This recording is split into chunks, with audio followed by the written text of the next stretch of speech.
Good morning, Bitcoin. Today is Saturday, July 27th, 2019. My name is Thomas Hunt. We're joined by Mike Dupree.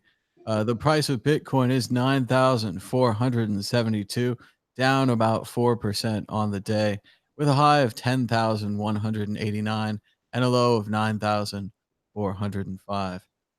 That's $1 for 10,588 Satoshis, well on the other side of the 10,000 Satoshi barrier. But we're here today to talk about Bitcoin ATMs. Here's a picture of Bitcoin ATMs. Mike Dupree, what do you know about Bitcoin ATMs? What's going on over there? Well, I guess there's a lot of new things going on in the environment. One of the, I think we broke the 5,000 ATM globally marker a couple of weeks ago, or maybe a month ago. One of the largest issues that most of us are having today is, of course, still banking, and the banks don't like to work with us. I guess now they're even developing lists of us to prevent us from being able to get accounts. Emilio, did you want to talk about that a little bit? Yeah. So yesterday I tried to open up an account at Bank United in Florida. It's not even that big of a bank, Never heard of it. but I've never heard of it. Yep. First time I ever stepped in the branch itself, and I tried to open up just a personal account, and I couldn't even open up a personal account. They said I was on some list. They gave me some company out of Nevada. Have Reference you, that later. are you familiar with CheckSys with the check? Yeah, I'm not in the check systems, thankfully. Never had any issues with We're checks, talking but about a different list now that they've got going on. yeah, this is owned by seven of the largest banks. It's a company, I think it's out of Nevada or Arizona. I'd have to reference the name later, but yeah, it's not great. And then I tried to open up another account at City National Bank in Florida, another bank I hadn't stepped in, and they wouldn't open up the account either. So I'm not sure what's going on. Uh-oh, I'm sure I'm probably in the same boat, but I haven't tried to open an account in a while, but certainly had a few of them closed. Do you know anything about this, Jeff?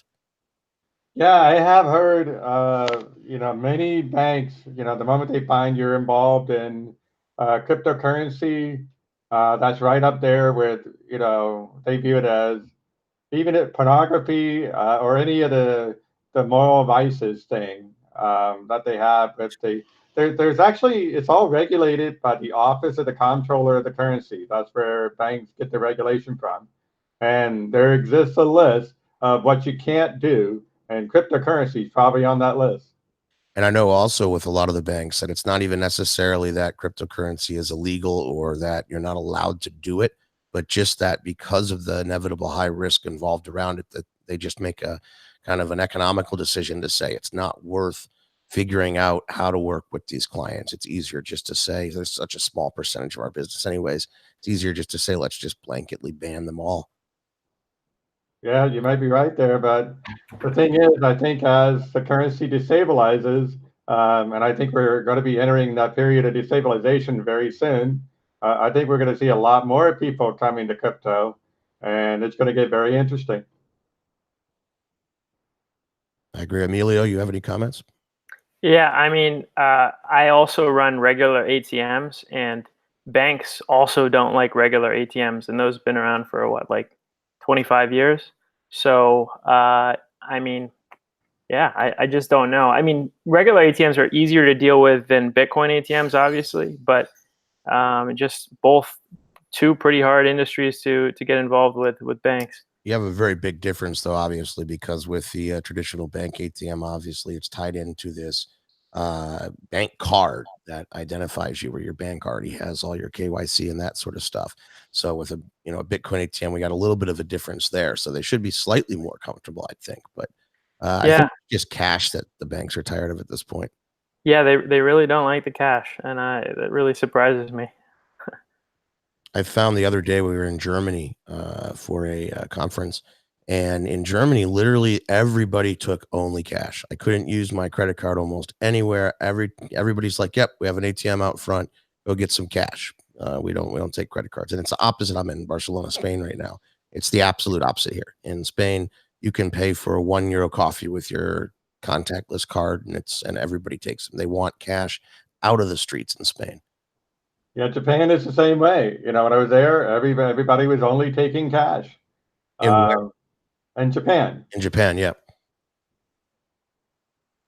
Yeah, So, Berlin is awesome. Berlin is pretty much all cash. I mean, unless you have one of those German, like German banks, you can't really use your card over there.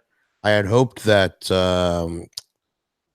Gideon joined us today. He was one of the first ATM operators in Germany and was supposed to be on this show, but he was a little busy with some family matters on a Saturday, so he wasn't able to join. So, yeah, Germany's got a whole interesting situation going on with Bitcoin ATMs. so what's going to happen, do you think, as the currency continues to destabilize and people start going to ATMs to basically draw out more and more cash? Do you think we're going to run into problems of fulfilling the cash demand like they have in Venezuela? I found the opposite. I have two answers to this question. I found the opposite with EasyBit in general. 99% of our volume historically has always been people putting cash into the machines and not taking it out. And then the second angle to that is over here in Spain, we don't dispense cash. We only accept it because to accept cash, we're advised that up to €1,000 is no ID is required at all. And to dispense cash, ID is required from like dollar number one or euro number one. So we just basically have disabled all cash withdrawals for the ATMs that we have here in Spain because the government really just doesn't want us putting cash out there.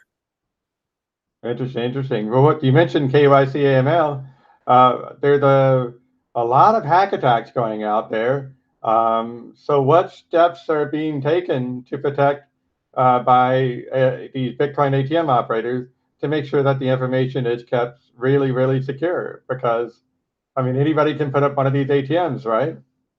I can only speak towards EasyBit, and we work with two specific software providers, and those specific software providers actually manage all of the data retention and security and all of that. And I have no idea if they've been hacked, how secure it is, or anything else. I mean, we don't really have a choice. Emilio, do you do anything to protect your AML and KYC data from customers? I mean, we have it on a secure server that I update all the time, but I mean, I can't say that there's like a zero in MtGox could somehow get root into our database. I mean, I don't know. We try to do our best. I'm sure we do a better job than a lot of banks. But yeah, inevitably somebody's going to get hacked at some point. I mean, it's not if you talk to anybody that's a hacker, a computer security person, they'll immediately, nothing is unhackable, nothing is unpenetratable. Everybody, right. Yeah.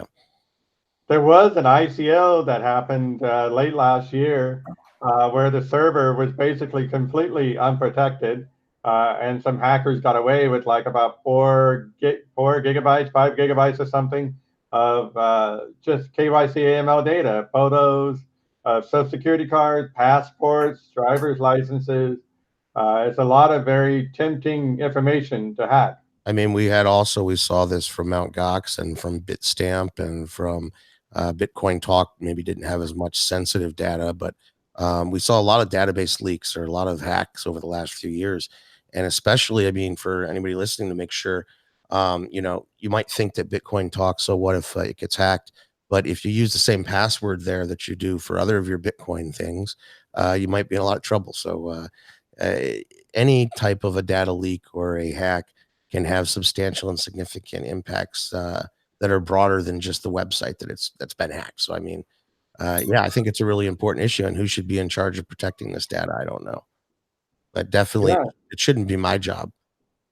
Yeah, that's the thing. That's one of the things I found most interesting is the regulators all said, yeah, you got to be KYC AML compliant, but nowhere was there really like a standard for what that even meant. It's fascinating to me. But one of the most difficult things in operating an ATM company for Bitcoins, I'm sure Emilio understands exactly as well. It's we just no clear direction. It's a free for all. Yeah, right. But like Wild West almost. But now at least we've got 5K ATMs out there, so maybe it's finally maybe they'll start recognizing it and formalize things more. I know the other day that the IRS started talking about cryptocurrencies a little bit more. Yeah, that was interesting. I have not yet gotten a letter, but I know mail's a little bit slow here in Dallas. Did you get a letter? I got a letter, but I am in Spain and I can only see the outside of the letter. So I'm Uh, waiting for it to be scanned and then I will know exactly what it details. how Emilio, about did you receive any letters? Yeah, I did receive one of the letters. which I think one? it. I think I took a picture of it and sent it to you guys, but it's like the 6-1. It's not the A1. It's 6171. 74. The 6174. So there's three, Yeah. for those of you that are listening to the show, there's three types of letters that they send out. The 6174 is saying, we think you need to update your return to let us know what cryptocurrency holdings you have. And then there's the 6174A that says, you're not in compliance and you really need to update your return. And then there's a third one, 6173, that is apparently the really bad one. So, but yeah, but getting back to, so talk about databases. So that means the IRS now has a database of who has cryptocurrency holdings along with their name and address and everything like that. That's scary. We were anticipating this eventually, though, obviously. I mean, it's been what, 6, 7 years that Bitcoin's been used and exchanged and such. And I mean, we know Coinbase was asked for a bunch of information a few years ago on all of their users. So, I mean, we kind of expected this coming ultimately.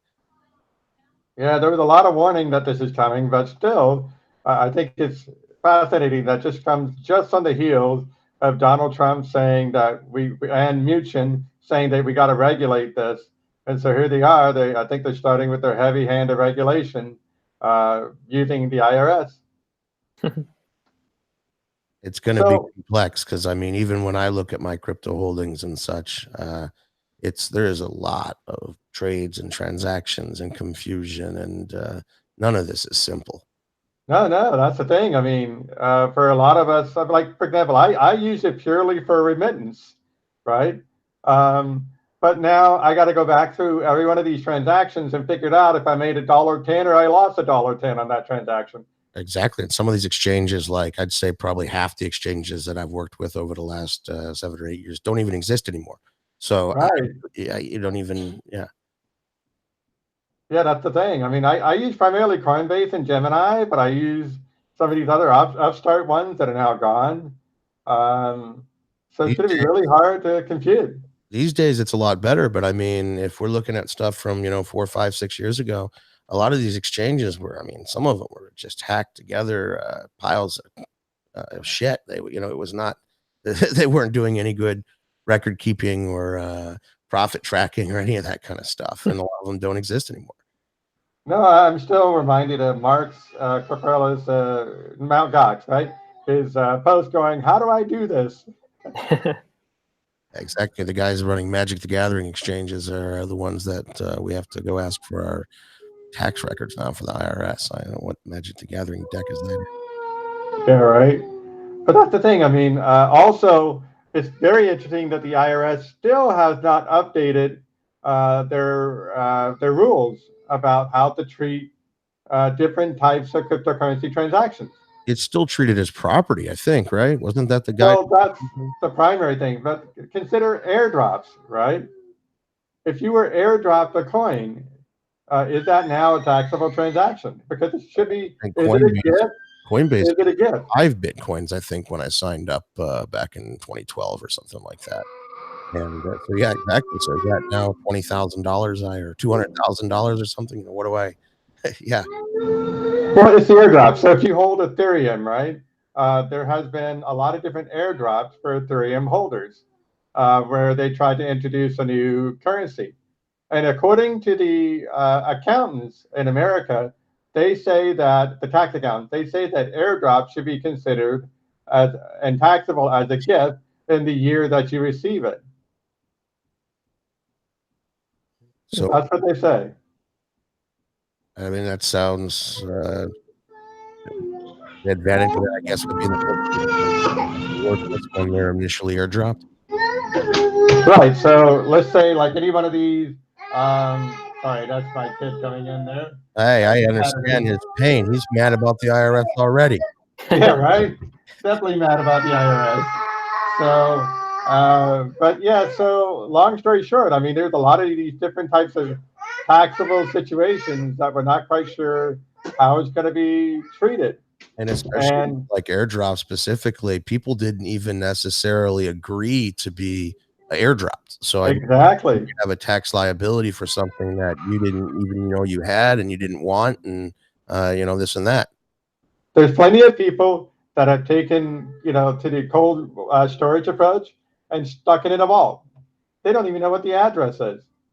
So now you're saying they got to go pull that out, compute the taxes on it, and put it back into cold storage. I mean, that's ridiculous. Another huge mess here is going to be how they're dealing with all of the stolen cryptocurrency. I mean, it's Oh not yes. we like to talk about, but all of us here, I'm sure, have had some stolen or lost, or we forgot our passwords or whatever else. And documenting for that and accounting for that's going to be very difficult, because how do you prove that you had Bitcoin stolen?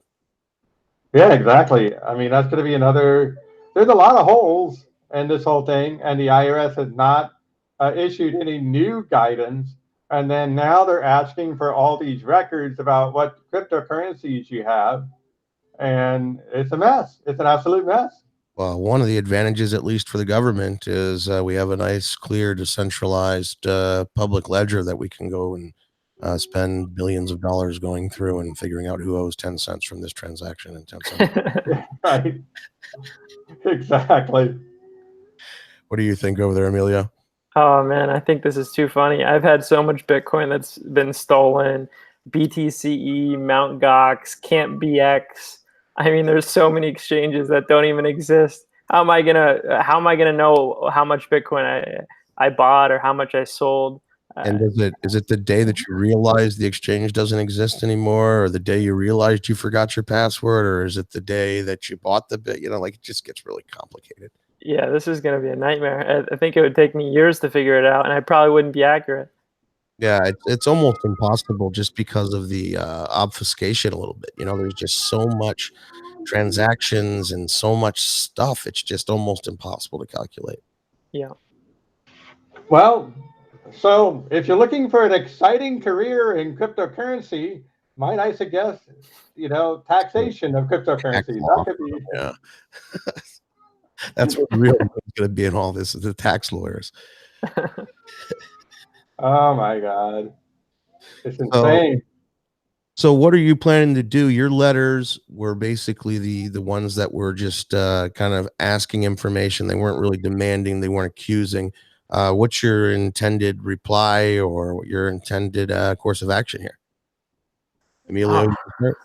I honestly don't know. I'm so overwhelmed right now. I'm just trying to turn my cash back into Bitcoin. I honestly don't know. The IRS has always really confused me. So I don't know. I really don't know what to say, because I mean, I lost so much in MtGox. I lost a lot in other exchanges like Can't BX. I think I lost a little bit in BTCE. Bad business partners, people steal money from me. It's inevitable. I mean, in this, Yeah. it's you're also in the Bitcoin ATM space. There's a lot of cash, man, and shit gets stolen all the time. Yeah, either gets stolen or it goes missing. Like, I think we had this conversation that sometimes Garda comes up like a couple $1,000s short. That scares me. That's why I haven't moved to Garda, although it would probably make my life a little bit easier. But also, then I need to find a bank that works with me and stuff. So I've heard lots of stories of Garda's accounts coming up incorrectly, and it is usually incorrectly in their favor, not in the customer. Yeah. Jeff, what do you think? Well, I've got a tax accountant that I use, and I just emailed him, but he's on a vacation right now. But in my case, I dealt with Bitcoin for years purely as remittance. I didn't really keep a lot of Bitcoin. I should have kept more, but I just wasn't in a position to keep a lot of Bitcoin. So I can prove what holdings I have now, but I don't know how to prove whether or not I made or lost money on every single transaction. That's going to be a nightmare to figure out. Yeah, and the problem is, of course, they're going to now expect us to try to go and conform all of these random weird cryptocurrency trades on random exchanges that all didn't have proper documentation requirements or anything, and it's going to be on us to pay to dig through this mess to try to figure out how much we owe. I know every year I pay a bunch of tax. I don't have that many crypto holdings anymore. It's just I can just see a nightmare coming here with trying to figure all this out. Yeah, you're right. And that it's just, if you look at a representative sample, that's just the three of us going, this is going to be a nightmare. Imagine the other 10,000 people that just are getting this letter. I Yeah. think that there's an old saying, garbage in, garbage out. I think the IRS is going to get a lot of garbage back.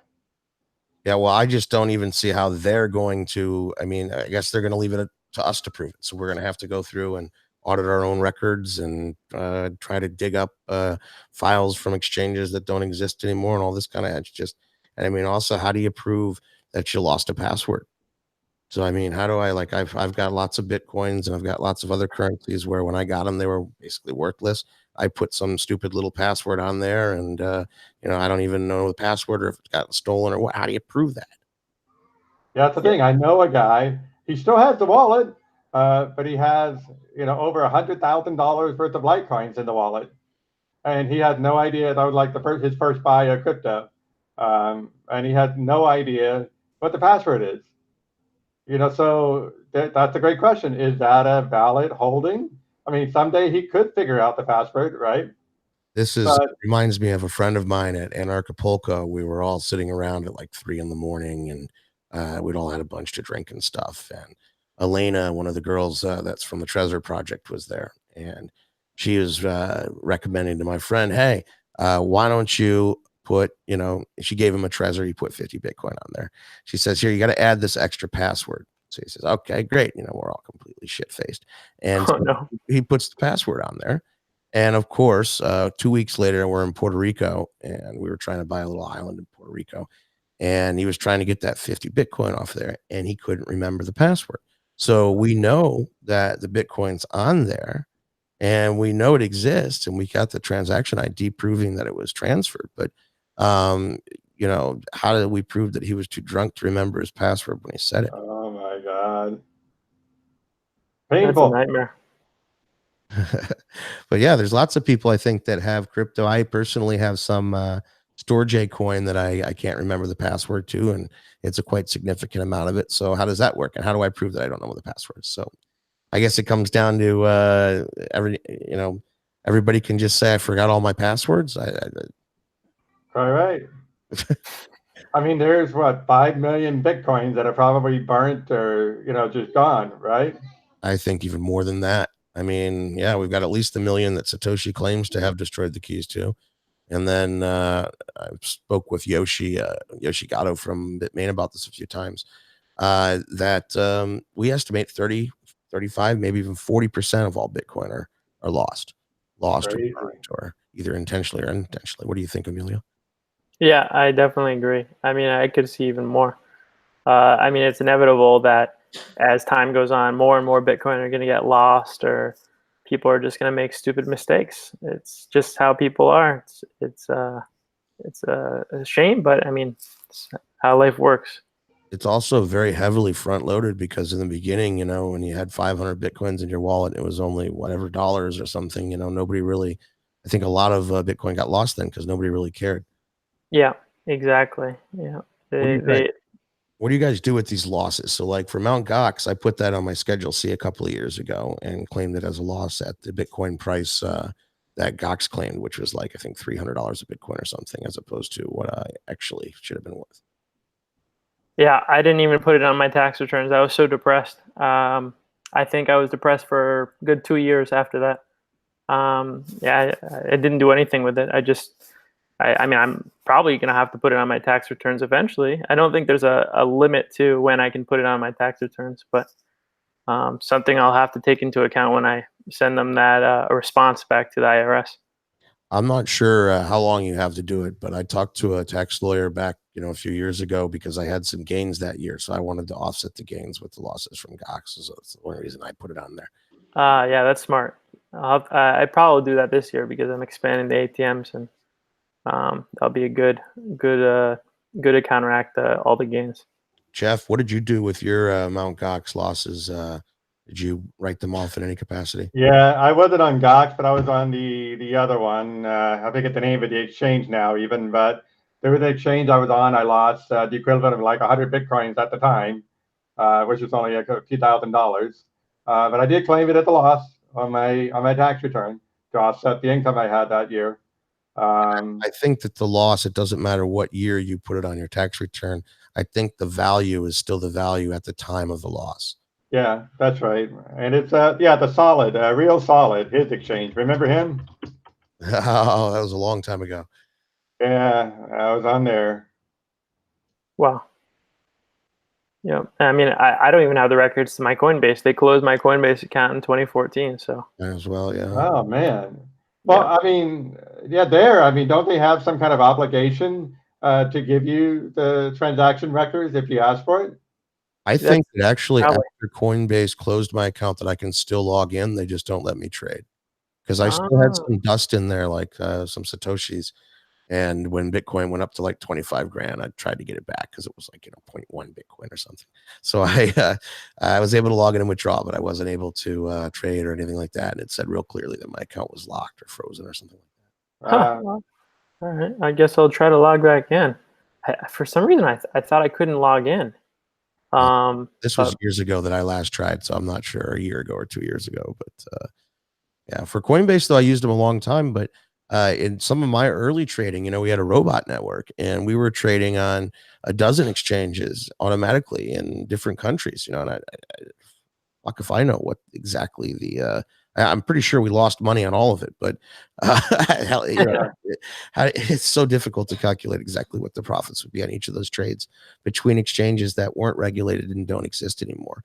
And we shouldn't be required, as small businesses, as users of cryptocurrency, we shouldn't be required to be keeping these records because it's too complicated for us. It should be the exchanges and stuff that are doing it. And yeah. Can you imagine if the U.S. obligated U.S. stock traders to keep all their own records, and TD Ameritrade didn't keep any of the records? Can you imagine what a shit show that would be? That would be insane. Especially with all the covered calls, covered puts. I mean, if you ever follow Wall Street bets, I mean, those trades are insane. Yeah. And we told everyone Bitcoin was going to be huge, and they all, chose to disregard it for a few years and not get the tax code adjusted or anything. So why is it now our faults that they moved too slow and didn't believe that this was going to become mainstream? It's going to be a mess though. So I'm interested to see how it works out. Maybe we're all just going to end up moving to tax-free jurisdictions and living in St. Kitts or whatever else, so that we don't have to pay. So that it's probably cheaper just to leave the U.S. and immigrate to a tax-free country than it is to figure out how to calculate all these taxes. I'm not even talking about the actual value to pay. I just mean the calculations. Honestly, sounds like a better option. That's probably the most insane thing I've ever, Ronald Reagan was the one that came up with the Paperwork Reduction Act, right? He said, all this paperwork is getting insane. It's becoming too complicated to file our taxes. So we need to reduce the amount of workload on the American taxpayer, right? Why is our workload like more than quadrupled since then? Yeah, exactly. But I couldn't agree more that the taxpayer, it needs to be simple. This stuff is just ridiculously complex. Everybody agrees with it. It's it's just making more jobs in the government, more jobs for lawyers. It's not actually, getting more money to the government where it needs to be. And it's just a mess.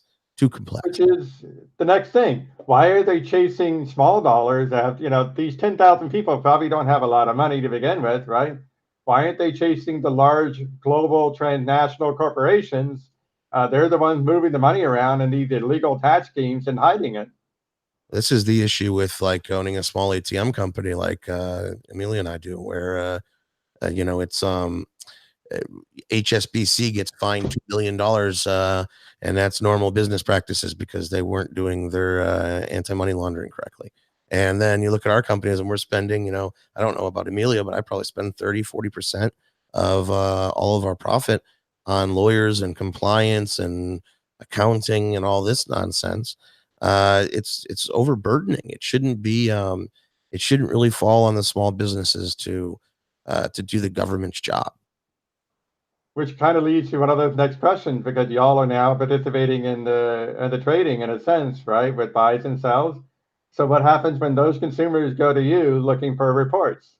Well, exactly. And what happens when somebody makes over $600 a year or whatever it is that the minimum you have to report is? Am I supposed to notify someone that potentially one of my customers made this profit? Or yeah, you know what I mean? Like there's, Right. so far as I'm aware, like we don't do anything like that at EasyBit, and I'm not sure that we've been getting any guidance or instruction or direction, or even if there is a way for me to go about monitoring my customers' profits. And that's Yeah, what I mean. It's insane. It's only if they chase that road, it's only going to get more complicated for the taxpayer, and I think actually less revenues for the IRS from this direction. I think it's going to cost more to figure this all out than will be obtained in the end, revenue wise to the government. But it's just nuts to me. Emilio? Yeah, I mean, I completely agree. They're just trying to make more jobs and more busy work for in the end they won't even collect nearly as much money as they spent trying to get the small pennies. But I mean, going forward, it is possible. I mean, if they gave a framework, so I mean, um, to exchanges, to ATM operators, if they gave a framework for us to kind of track this stuff a little bit more, or there was more clearance or clear direction on exactly how it's all treated, what we're supposed to be doing, I think that going forward, yeah, absolutely, we can find a way to accurately tax Bitcoin. But I think that this approach of let's go back and dig through an unregulated mess and try to make sense out of it is just going to be a lost cause. Yeah, I mean, all right. So let's think about this way. So when you're trading, let's just say I buy a share of Tesla, right, on TD Ameritrade. I'm also selling it. If I want to redeem it, I'm selling it on TD Ameritrade. I can't transfer that stock to a different platform, or maybe I can. I'm not really You sure, can. but You You, can. yeah, you can. All right. Well, usually most people probably don't do that.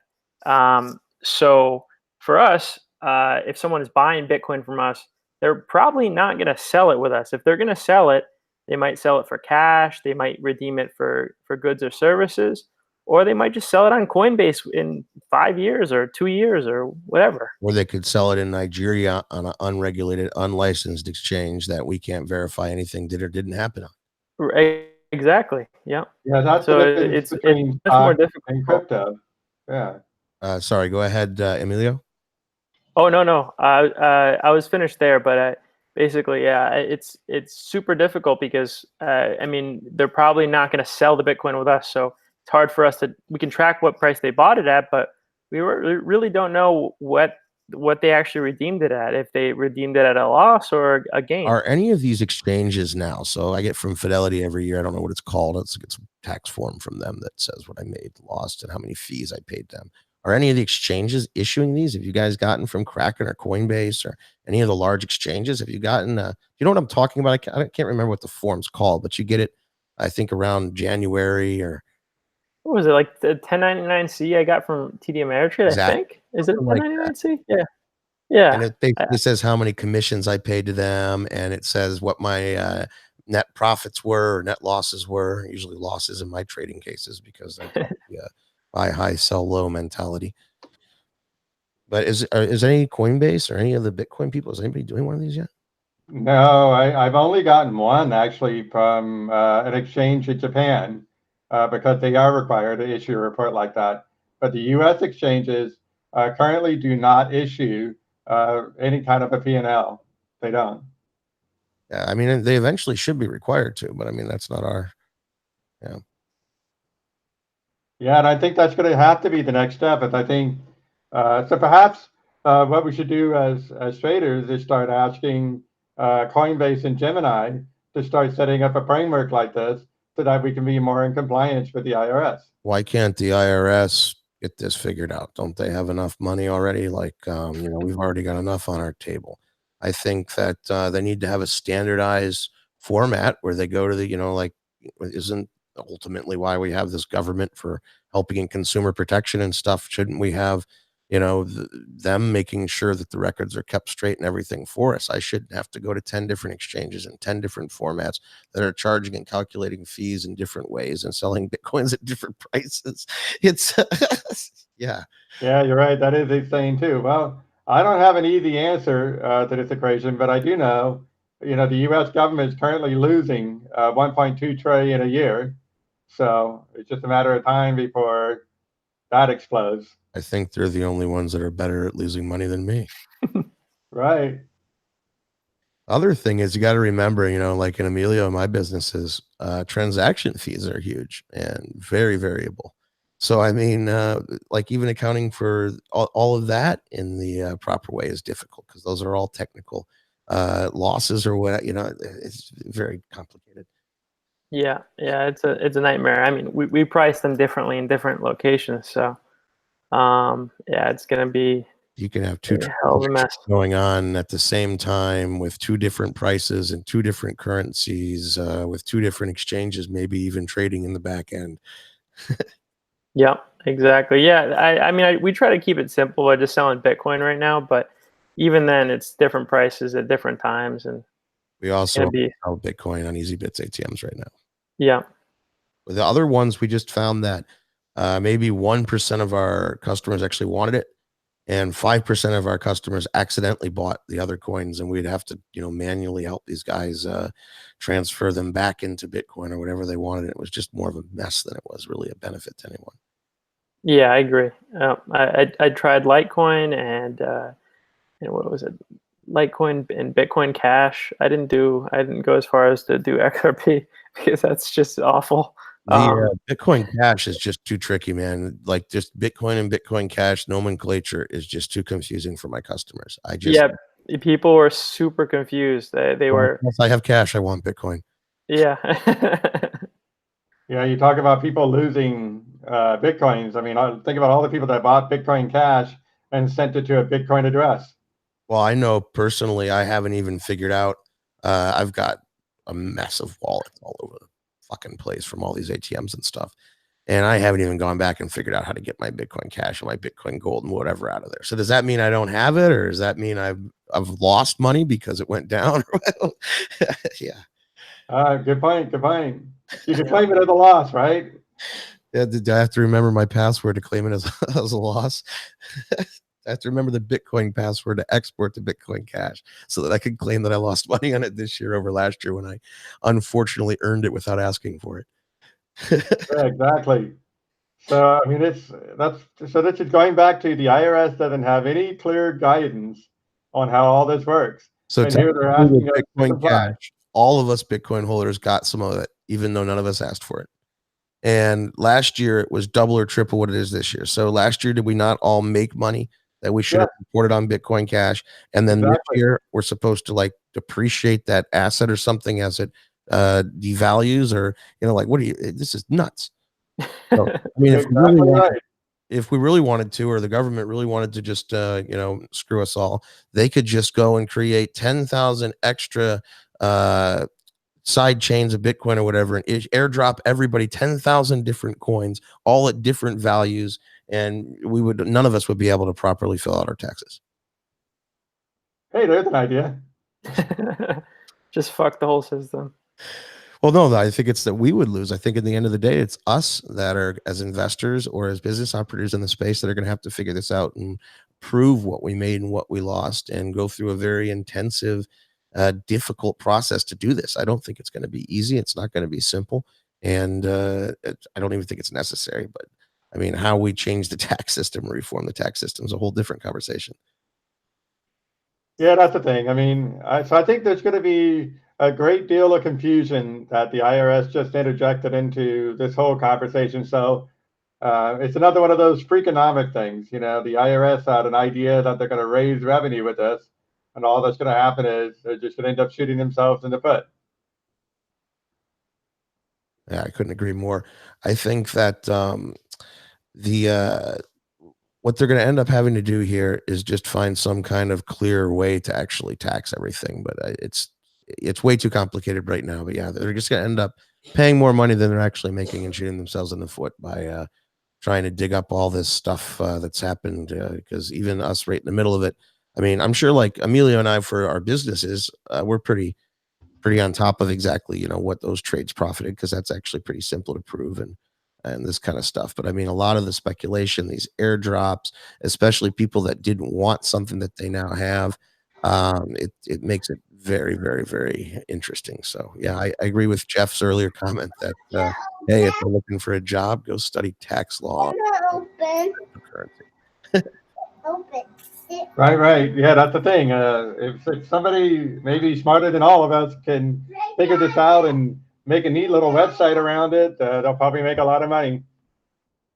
Any last thoughts there, Emilio? Yeah, I mean, yeah, now you got me thinking about all the people who bought Bitcoin but inherently sent it to someone else because they were tricked into sending money to other people on the ATMs. And well, are they going to get taxed for money that they got tricked out of? I mean, how do you even prove that you actually got tricked? You could just say that you got scammed, but you didn't really get scammed. Exactly. Or for a simpler explanation, hey, I forgot my password. How do Right. you prove I didn't forget my password? Ridiculous. It's going to be interesting to see. We should definitely at some point here have a little bit of a follow-up show on some of this stuff. But just to be clear, Emilio, your planned response to this letter was? I don't know. I really still got to think about it. I'm gonna definitely take into account all the incidents where I lost Bitcoin through bad business partners, exchanges failing, And hacks. just to be clear, this letter was addressed to you personally, not to Not the business. Yeah, just me personally. Yeah, I'm not. God, I don't even know how I'm gonna respond, because it's like I have to have a bank account in order to pay the taxes. So what am I gonna mail them cash? I think you're allowed to actually show up and pay them in cash. I think somebody was trying to protest a few years ago because the marijuana industry in California, and they couldn't get a bank account, so they couldn't pay their tax. So they said they could pay it in cash, and I think they came and paid like $50,000 or $80,000 in tax in pennies or something like that, just to piss off the. I can't remember. That sounds like something I'd love to do. But maybe that's what we need to do. We all show up and pay our taxes in pennies. We'll get all the Bitcoiners together. You know what we should do? We should honestly just start a bank. We should all contribute a little bit and start a bank that just facilitates Bitcoin ATM operators, or just people who don't want to get their account shut down. It seems so simple, but yet so difficult. All right, guys. Well, let's wrap this up a little bit. Jeff, did you have any final comments? Yeah, no, I think long term this is going to be good for Bitcoin, because I think here's the thing: it's only taxable if you sell, so don't sell. Yeah, just hold forever. Well, okay. All right, guys. Well, thank you very much for joining. Hopefully we can do this again sometime. And yeah, I'd love to follow up a little bit more. And I'm going to open my letter soon. Hopefully I've got the same one you guys do. And yeah, and I've got to figure out what I'm going to do about it. Cool deal. Yeah, good deal. Yeah. All right. Bye-bye, guys. Thank you very much. All right. Thank you, guys. Bye.